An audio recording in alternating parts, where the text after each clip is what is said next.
Well, back to chapter 7. Look at verse 17 now. In Revelation 7:17, we see Jesus Christ comforting his servants.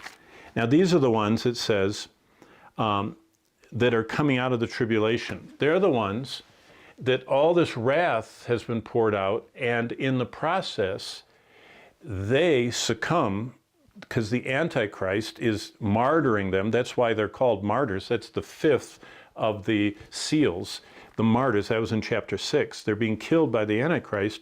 But look what Jesus does.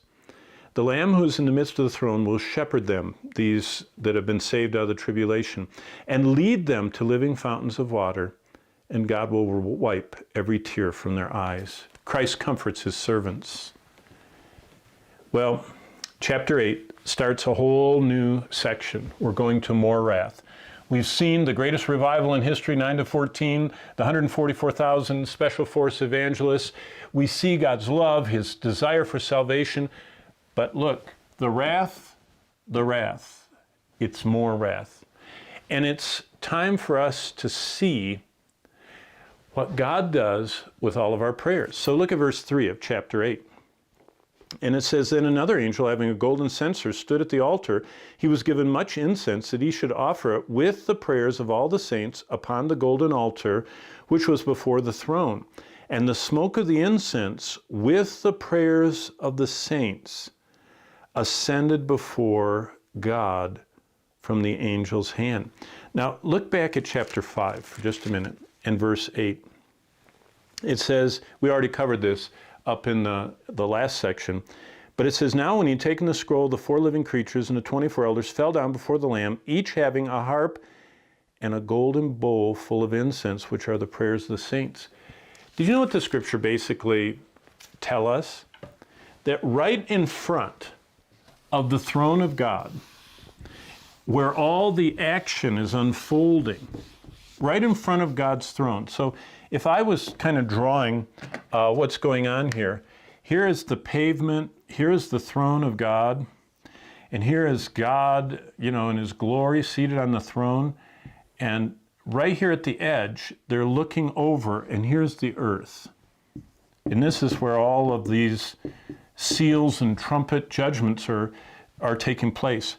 But where they launch from, it says there's this giant bowl right here. And the bowl has all the collected prayers of every saint of all time. God has collected and heaped up prayers from every saint.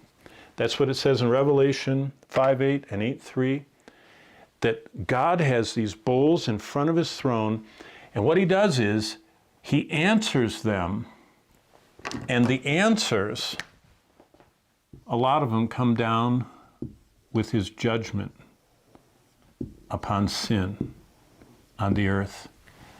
Wow. Did you know God answers every prayer? He answers every prayer, yes, no, or wait. Every prayer, yes, right then he responds. No. James 4 says you consume upon your lusts and you don't have because you ask and receive not because you ask amiss that you may consume it on your lusts. Or God says, wait until it's time. That's the patience of God. Let me review with you what we're looking at. See this chart? There are 7 seals. We went through these. The 7 seals, I've repeated them each to you. The 7th seal is what we see opening in chapter 8, verse 1. Look what it says in Revelation 8:1. When he opened the 7th seal. So remember, it's those nested doll kind of things. That the first seal leads to the second to the third, but the 7th opens a whole new group of trumpets and launches what it says. When he opened the 7th seal, there was silence in heaven for about a half hour, and he saw the angels standing there, and the 7 angels, verse 6, had 7 trumpets preparing to sound, and the first trumpet sounded. So let's go through these trumpets. Number 1, 1/3 of the grass is burned. That's the first trumpet. Look at verse 8. The second trumpet sounds, and the sea is struck. You see a mountain of fire pollutes and destroys and kills 1/3 of all the sea life. Then the third trumpet, the waters, that means the rivers and the lakes and all of that, in verse 10 and 11 are struck. Then the fourth trumpet in verse 12, the heavens are struck. And then, of course, when we come back next time, the fifth trumpet unleashes the worst of all. 1/3 of all humans die. But let's just stay within our section we're looking at right now. And by the way, you can see the rest.